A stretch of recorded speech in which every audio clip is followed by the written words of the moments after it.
Estamos con Ernesto Antunes, que es ex evaluador de medicamentos de ANMAT, ex director de evaluación de tecnologías sanitarias del Ministerio de Salud de la Ciudad de Buenos Aires, ex jefe de gabinete de la Secretaría de Prevención, Programas Sanitarios y Salud Comunitaria del Ministerio de Salud de la Nación.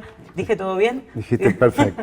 Muchas gracias, Ernesto, por estar acá. Recientemente también sos autor de una nota que publicó Tiempo Argentino en relación a las terribles muertes por fentanilo contaminado que se van sumando, que al menos hasta ayer eran 96, pero se evalúa que el número puede crecer.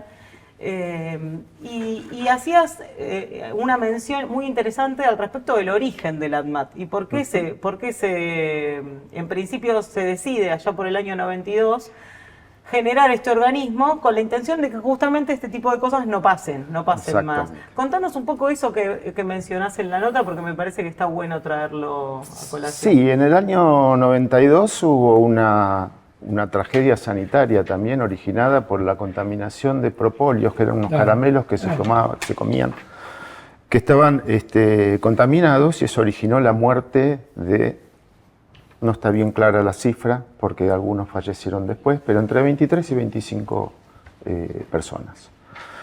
Eso, sumado a otras circunstancias particulares de la época que se vivía, originaron o terminaron de definir la creación de una institución que es la Administración Nacional de Medicamentos, Alimentos y Tecnología Médica, lo que conocemos con la ANMAT. Digo todo el título, aunque suene un poco largo, porque me escucho hablar mucho de la ANMAT y probablemente hay mucha gente que no sabe lo que es la ANMAT. Interesante que estamos hablando de 1992, ¿no? 1992. Es decir, en un contexto donde también existía el contexto de la idea de la desregulación como eje, a pesar de eso, ahí se planteó la ANMAT. Exactamente. Y eso que vos decís, Claudio, tiene que ver, porque otro de los factores que llevó a la creación de la ANMAT fue no solo el sanitario, sino también el económico.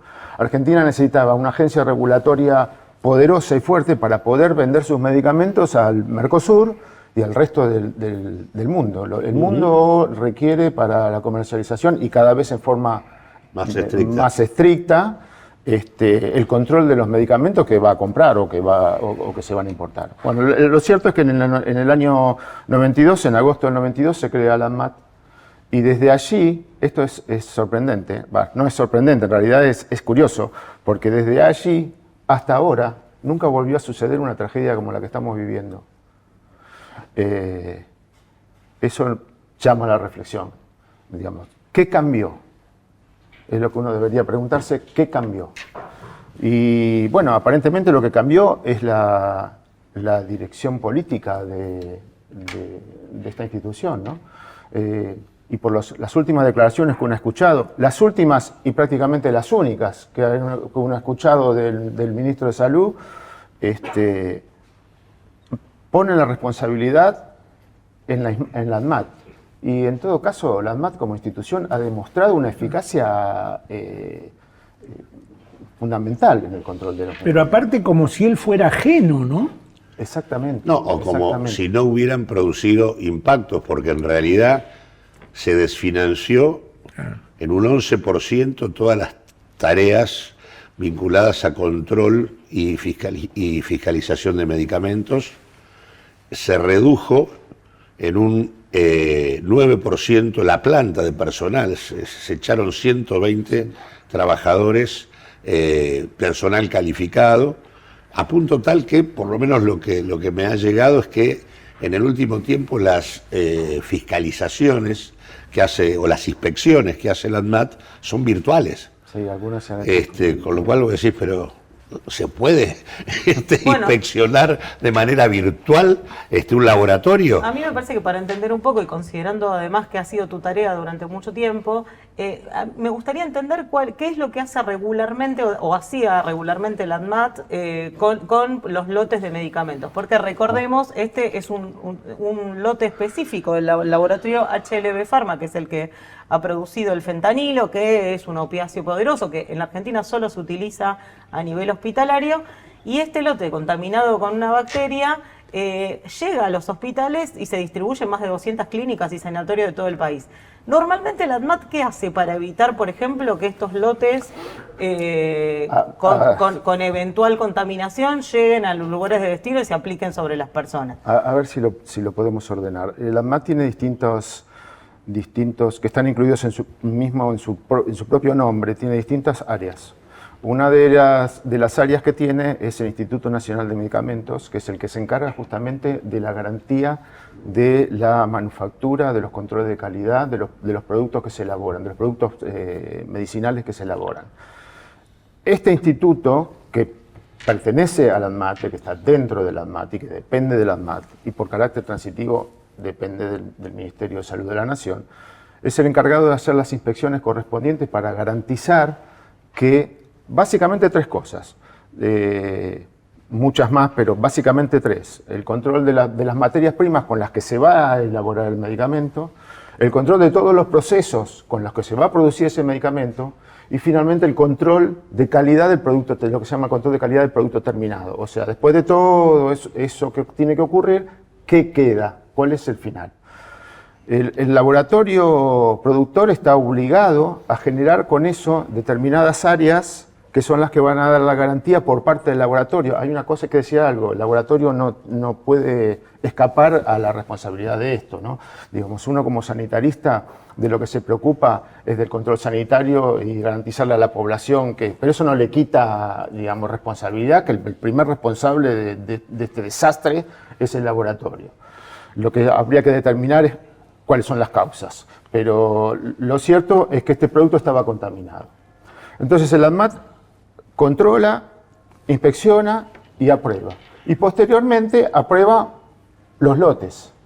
Digamos, ¿cómo aprueba los lotes? Si bien los mecanismos se han ido flexibilizando un poco, el ANMAT aprueba el lote en función a la documentación que le presenta el laboratorio, que está obligado a hacer esa documentación y está obligado a tener una serie de áreas específicas que se encargan de esos controles. ¿El ANMAT autoriza o no autoriza? Acá lo que uno podría preguntarse, y creo que es el centro de la cuestión, es por qué, si el ANMAT a fines de noviembre, principios de diciembre del año pasado, o sea, del 2024, había hecho una inspección y había marcado deficiencias graves que calificó como críticas, particularmente en los procesos de elaboración y en el control de calidad, como una semana después hay un lote comercial de fentanilo contaminado con estas bacterias, con estas 2 bacterias, ¿no? Eso, yo creo que ese es el punto básicamente que hay que analizar. Después uno puede, porque ustedes saben que ahora, creo que el viernes, desvincularon a una directora que es la que tiene que hacer el control de los productos médicos una vez que están comercializados. Pero muchachos, el control hay que garantizarlo antes. Está muy bien que se hayan recuperado las ampollas, está muy bien que se haga un control, pero los controles hay que hacerlos antes, no hay que esperar a tener 100 muertos, 90 muertos o no sabemos cuántos para que esto ocurra, ¿no? Justamente hoy venía en el auto y apareció ayer en Rojas, en la provincia de Buenos Aires, que yo dije, qué casualidad, ¿no? Después que explotó lo de la muerte de la gente, que se pasan la pelota, ¿no? Que Kreplas, que el hermano de Kreplas, que Lugones, que realmente me parece una vergüenza lo que están haciendo. Parece que en Rojas, lo voy a decir porque lo dijo todo el mundo, hay una especie de crema de tomate, una cosa así, marolio, con gusanos. Con gusanos que se le daba, se mandaba para las escuelas, para los chicos. Uno dice, pero a ver, si no hubiera explotado lo del fentanilo, ¿esto saltaba? ¿Quién maneja los controles de todo esto? El control de los alimentos depende de otro de los brazos de la ANMAT, que es el INAL. Y el INAL ha sido prácticamente desguazado. Entonces uno no puede pretender... Acá Creo que también hay una cosa, y es que hay una ofensiva, diría, de la derecha, de tratar de encubrir, diría yo, toda la falencia en materia de financiamiento y destrucción del instrumento regulador que es el ADMAT, como ha hecho con muchos otros y también con el instituto tratar de ocultar eso bajo el tema de que este laboratorio tenía vínculos con el kirchnerismo, ¿no? ¿Qué hay de cierto con esto? No lo sé, o sea, yo realmente desconozco los vínculos que tiene este señor Furfaro con el kirchnerismo, con el kirchnerismo, pero... es como que no tiene nada que ver como para hablar del tema. Para que el televidente entienda, digamos, acá lo importante desde lo que es la institución que tiene que garantizarme a mí la salud y a mis hijos y a mi familia y a todos los ciudadanos, no es si tiene vínculo o no tiene vínculo, no es si el señor Furfaro, que no tengo el gusto de conocer, es un delincuente o no lo es. El problema es que el Estado no fue capaz de evitarnos a todos los ciudadanos ese problema. Ese es. Y entonces desviar la cuestión o la discusión hacia si había vínculos con el kirchnerismo o no lo sabía, cuando hace 2 años que tenemos otro gobierno, y que hasta ese momento no tuvimos ninguna... Por lo inverso uno podría decir, tiene vínculos, cuando tenía vínculos no pasaban estas cosas. Por defecto uno tendría que decir estábamos mejor antes, aún con los vínculos. Ahora, Ernesto, digo, para pasarlo en limpio, esto que decía Claudio, hay un 11% menos de financiamiento para la ADMAT, hay áreas directamente desguazadas. ¿Cuál es la relación? ¿Hay una relación directa entre este desfinanciamiento del organismo de control y que en efecto el ADMAT no haya podido alertar sobre que había un lote contaminado antes de que ese lote se distribuyera en 200 clínicas? Siempre hay relación directa. O sea, vos pensás que nuestro país tiene aproximadamente, según distintas estadísticas, 130, 140, 150 laboratorios, no podemos precisarlo porque entran y salen. Y una sola institución que tiene que hacer el control de todo. A la que sacaste 120 personas. Claro. Digo, sacaste la gente. El ADMAT no es que no hizo el control, el ADMAT hizo el control. El ADMAT dio la alerta. Y no lo escucharon. ¿Y quién tenía que hacer algo con esa alerta? El dueño del laboratorio. Mira, cuando la ADMAT hace una inspección, labra un acta en tiempo real, o sea, en tiempo y forma. Los inspectores te hacen un acta y te dicen esto. Yo le escuché al ministro decir, la ADMAT recién se enteró en febrero de lo que había pasado, porque efectivamente en febrero llegó una comunicación al laboratorio diciéndole al laboratorio, señor, usted no puede producir, pero el laboratorio ya lo sabía antes, porque el ADMAT le había hecho un acta. Entonces hay una responsabilidad clarísima del laboratorio y eso tendrá que determinar la justicia, la pena que le corresponda, pero hay también una sordera, déjame decirlo de esta manera, del Estado, del gobierno, no del Estado. No confundamos, porque es muy fácil en realidad, cargar las tintas sobre la institución y acá lo que está fallando, a mi humilde opinión, es la conducción política de esa institución. ¿Qué es lo que está pasando para que haya pasado luego de 33 años esto? ¿Qué cambió? Insisto con la pregunta, fue la pregunta, ¿qué esperaban que sucediera? O sea, si uno tiene en el gobierno un presidente que dice que es un topo que viene a destruir el Estado desde adentro, si tiene un ministro que dice, si la ADMAT me protege, me cuido solo y recomiendo a la población, entre comillas, que yo me hubiera cuidado solo. Señor, dígame de qué manera hubiera usted solo, se hubiera cuidado solo. ¿Qué suponían que iba a suceder? Era una cuestión de tiempo, digamos, como es una cuestión de tiempo tener un mega accidente por la ruta destruida, como es una cuestión ¿Qué es lo que dice en concreto en noviembre la ADMAT? En la ADMAT, en noviembre el INAME hace una inspección en el laboratorio, elabora un acta y le dice, ustedes no pueden producir más nada hasta que solucionen estos problemas. Los problemas eran graves, críticos, problemas en manufactura y problemas en control de calidad. ¿Qué hace el laboratorio? Una semana después hace un lote de fentanilo. Vamos a una pequeña pausa y seguimos con el invitado. Y continuamos con Agenda Propia y con el invitado, con Ernesto Antunes, que como decíamos es médico sanitarista y ex evaluador de medicamentos de ANMAT, hablando de las muertes por fentanilo contaminado. Y vos mencionabas antes que había habido una serie de alertas, había habido un informe por parte del ANMAT pidiéndole al laboratorio que tomara algunas medidas y que en efecto no había pasado nada por parte del laboratorio, pero tampoco por parte del gobierno. El ministro de Salud, Lugones, intenta desmarcarse de esto y sacarse toda responsabilidad. ¿El Ministerio de Salud debió haber intervenido ante esta alerta del ANMAT? ¿Quién debió haber intervenido? A ver, vamos a tratar de pasarlo en limpio. El ministro de Salud dijo el otro día en su entrevista en TN que a partir de ahora él iba a pedir a los laboratorios las buenas prácticas de manufactura. Desde ahora. Señor, las nuevas prácticas de manufactura son históricas y son la causa misma o una de ellas de la creación de la ANMAT para garantizar justamente las buenas prácticas de manufactura.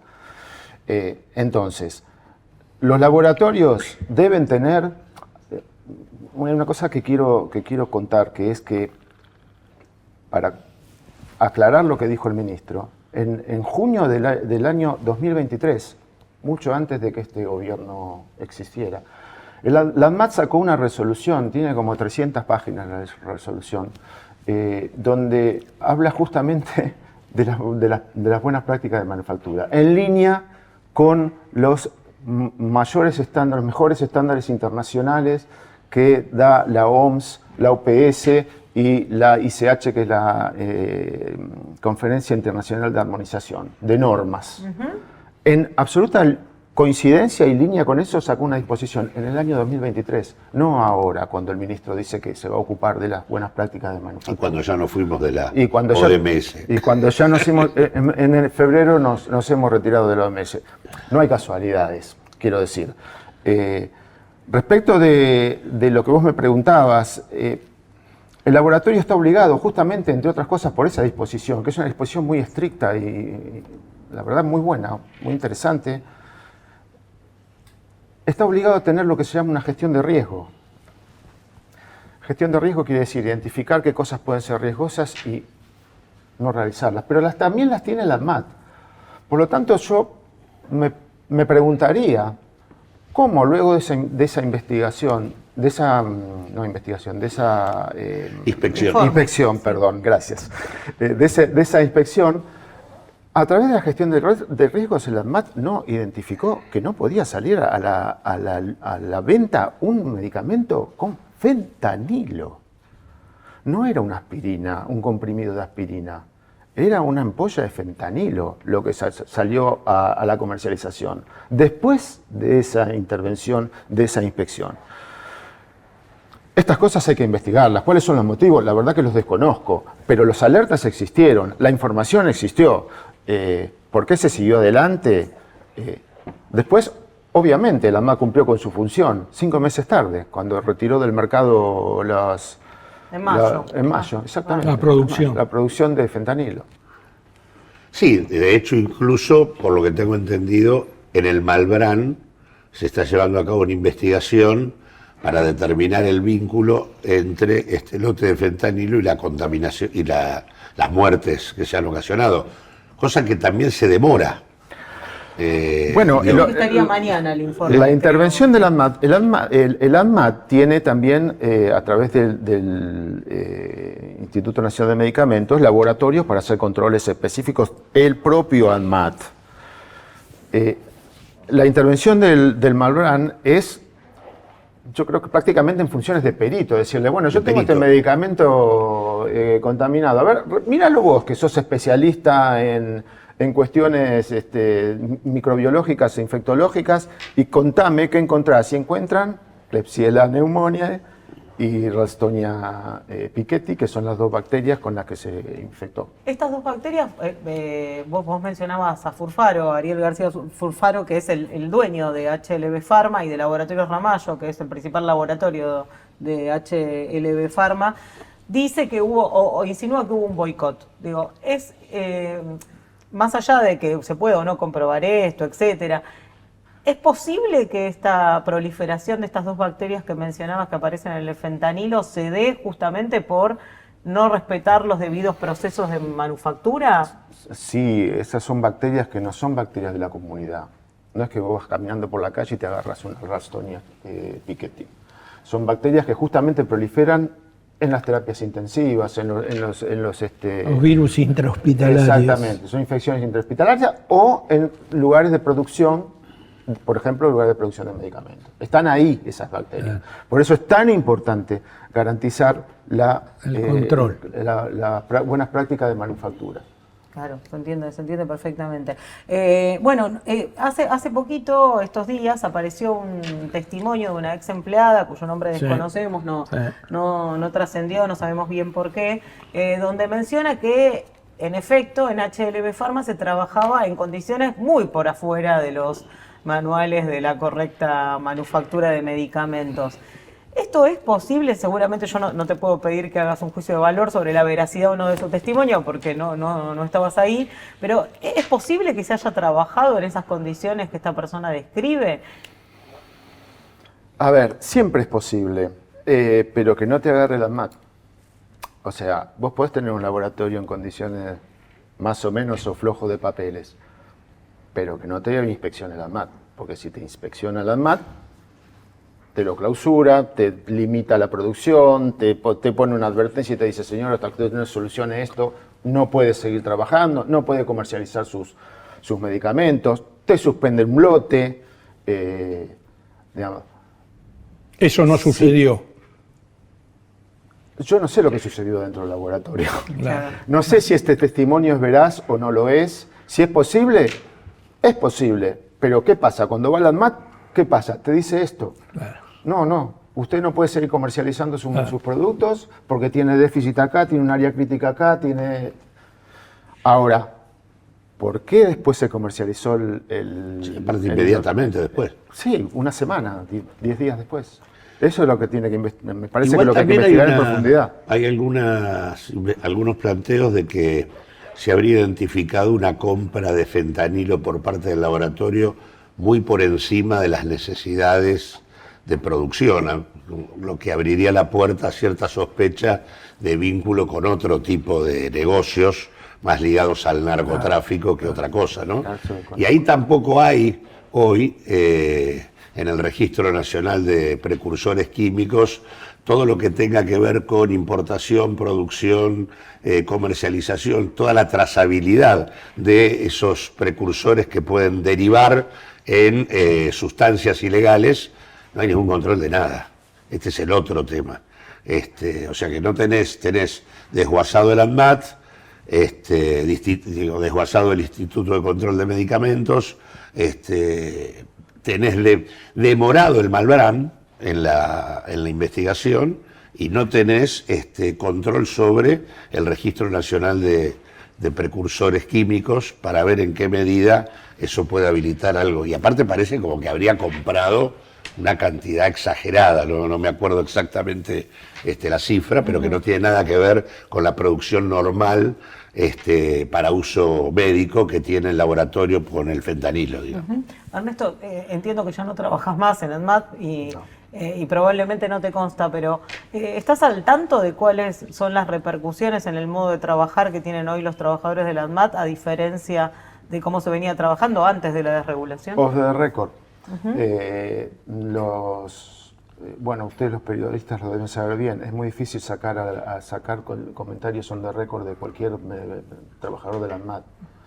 Lo que sí uno escucha en el ambiente es justamente no podemos, no damos abasto, no... Si hay un puñado de inspectores para inspeccionar 130 laboratorios, digamos, las conclusiones son obvias. Digamos. Por acción o por omisión van a empezar a pasar estas cosas. Ahora, ¿por qué pasan ahora y no pasaban antes? Bueno, dejo que cada uno saque sus conclusiones, digamos. No, y aparte esa desidia del ministro y esa puesta en escena de una actuación berreta cuando realmente ya se tendría que haber ido, ¿qué le deja a la población? ¿Qué le deja a la gente cuando ve un tipo que hace una actuación en televisión? Yo realmente, bueno, yo vengo del mundo de la salud, pero si yo no vendría de ahí y miro a este personaje, ¿qué me deja, no? ¿Qué me queda, no? Y vos fíjate que el ministro cuando arranca su alocución lo que dice es, yo di instrucciones y yo ahora voy a dar instrucciones y yo ya sabía que este laboratorio tenía problemas. Señor. Ya sabía todo y no controló nada. ¿Usted es el ministro de Salud? Claro, bueno, bueno. Gracias por venir. Igual todavía digo, me parece que también hay algo que está faltando, ¿no? Porque este tipo de situaciones habilitaría un pedido de juicio político por parte del Parlamento Nacional sobre el ministro de Salud. Parece que es un recurso que el Parlamento no está usando. Si no se va, habría que echarlo, ¿no? Claro, exactamente. Gracias por venir de vuelta. Muy didáctico, ¿eh? Realmente, doctor, es raro. Conozco el paño, pero muy didáctico para que la gente entienda qué es el ANMAT, para qué sirve. Es que es realmente difícil, son cuestiones tan técnicas y tan específicas que a veces es difícil pasarlas a un lenguaje sencillo para que el ciudadano común entienda qué es lo que está pasando y cómo se desvía, digamos, el punto. El punto es, muchachos, cuídennos. Bueno. No, y aparte porque, digo, aún desde la teoría de los liberales, de la supuesta competencia y de la no intervención del Estado, hay mercados donde los propios liberales reconocen que son mercados oscuros. El de la salud es uno de ellos, o sea, nadie puede cuidarse a sí mismo frente a un medicamento, porque no sabe. Digo, entonces, en ese sentido, la regulación es recomendada incluso por los propios, las propias políticas neoliberales. Bien, nos vamos a una pequeñísima pausa y a la vuelta el último bloque de esta que es su agenda propia.